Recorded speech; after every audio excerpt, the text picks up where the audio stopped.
Republicans cry about law and order, but when their Trump cult runs out of evidence, they try to jail the president's son. Today, their shameful circus got torched, live and unfiltered.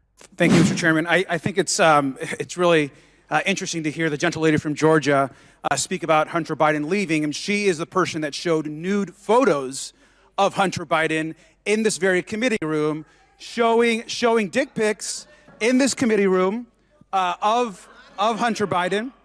I have my 5 minutes, gentle lady, and so I think it's really ironic, hypocritical, quite shameful that the person who's complaining about somebody leaving when she's showing nude photos of him to this committee, showing nude photos of him to this committee in this very room. And you also talk about decorum. You're talking about January 6th. Ms. Greene, I was there with you when we went to the January 6th jail, and when you were hugging, high-fiving, talking to and providing so much comfort and joy to the insurrectionists that attacked our Capitol. And you, insurrectionists that attacked our Capitol, you were hugging and giving them all the support that you could. Mr. Chairman, the gentleman has the time. Stop the clock. Chair recognizes Mr. Garcia. I'd like to continue my 3 minutes and 50 seconds. 5 minutes. And I just want to remind everyone, that this is, again, about the Donald Trump revenge show. We're here today, and the majority is doing this hearing because this is all about Donald Trump and trying to make sure they do everything they can to support him. For weeks, we as Democrats and Republicans and the chairman demanded a public hearing, and I agree with Mr. Moskowitz. Yet, Mr. Chairman, you have denied it. We want a public hearing.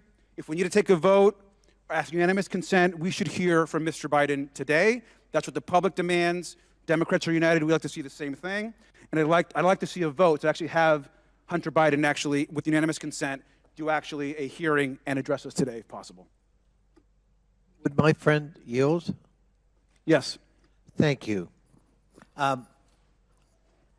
Well, the fact of the matter is Mr. Biden showed up this morning and was willing to show up weeks ago to appear at a public hearing, which he was led to believe was his option. And today is all about a combination of chutzpah and delusional theory. We just heard some of the delusional theory from the gentlelady from Georgia.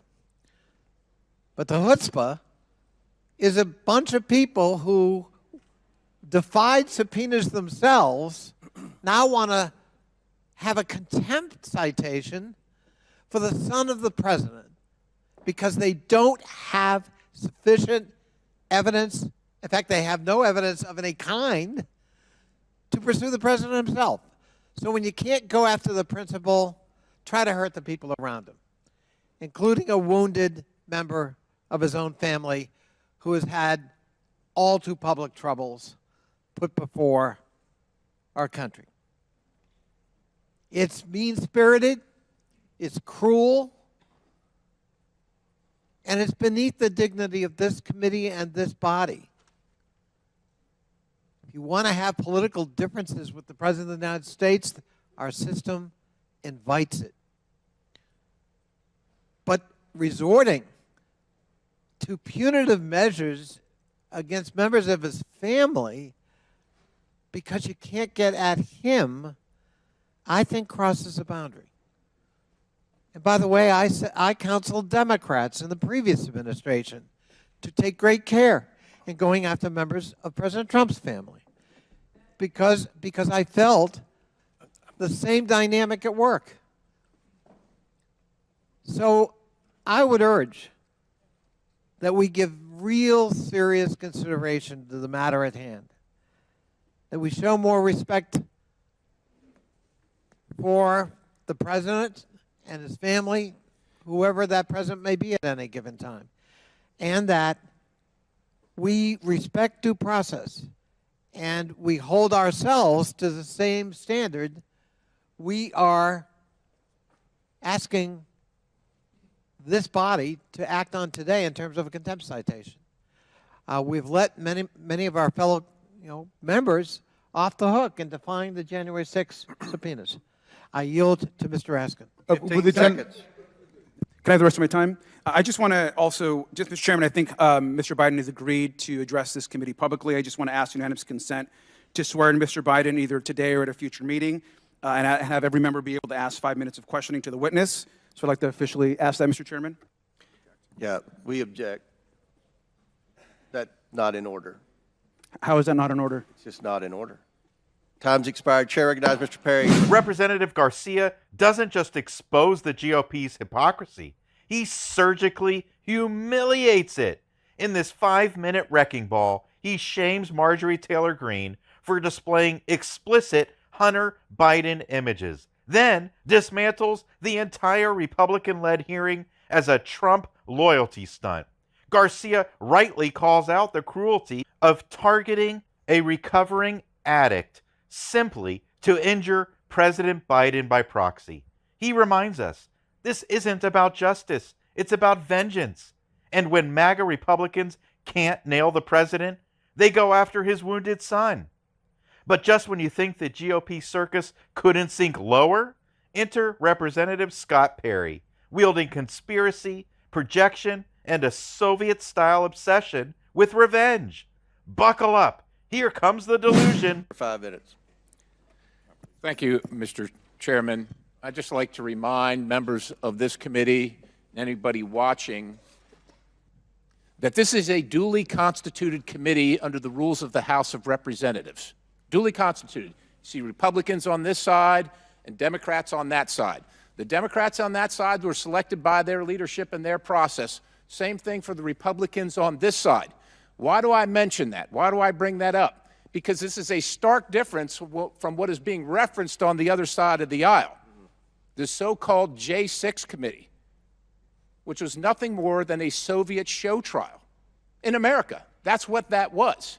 And so every single action that they took, subpoenaing people, disparaging people, referring charges of people, were not legitimate.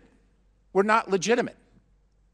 So to compare what's happening today to what happened years ago is completely out of context, and you need to understand that. This is a game for these folks.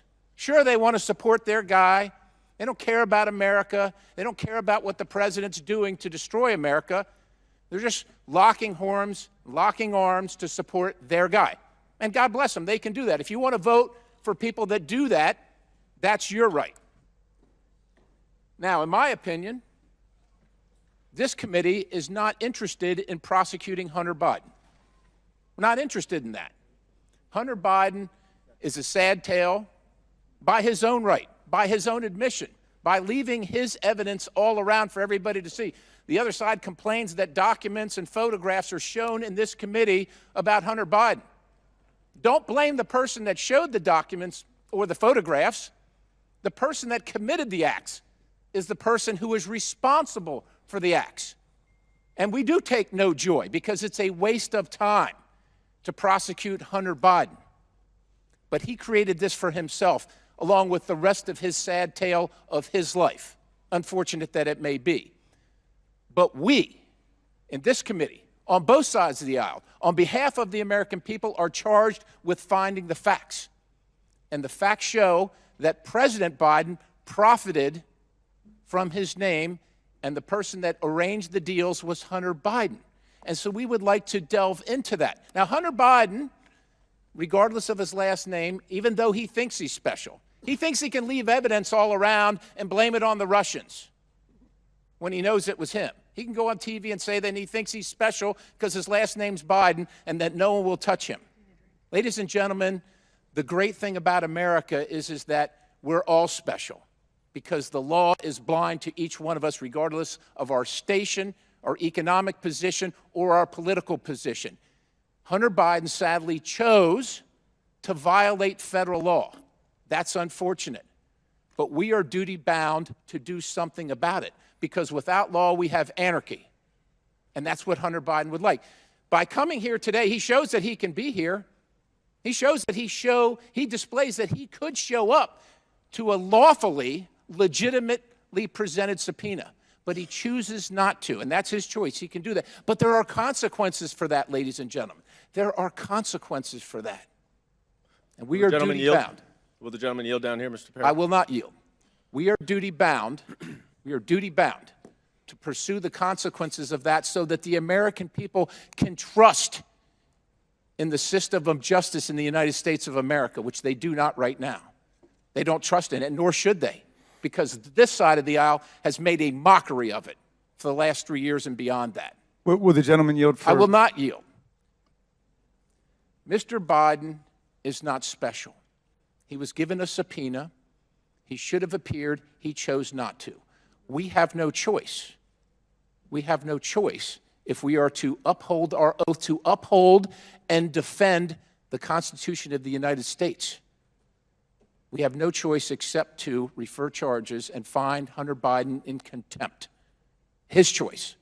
That was his choice. Now we have to make our choice. And conflating the so-called J6 committee, unduly authorized, not a committee, no jurisdiction, no authority whatsoever under the law of anything. To conflate that with these proceedings today is an abomination. My friends on the other side of the aisle know what they're doing, should be ashamed, should be embarrassed, but will not be. Regardless, we must... Scott Perry gaslights with a vengeance, spinning a fantasy where the real Soviet show trial was the January 6th committee, not this partisan witch hunt targeting a president's son.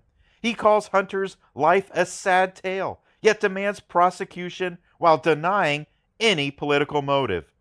Perry's double standard is breathtaking. Subpoenas for Democrats are sacred, but Trump's goons defying Congress? That's patriotism.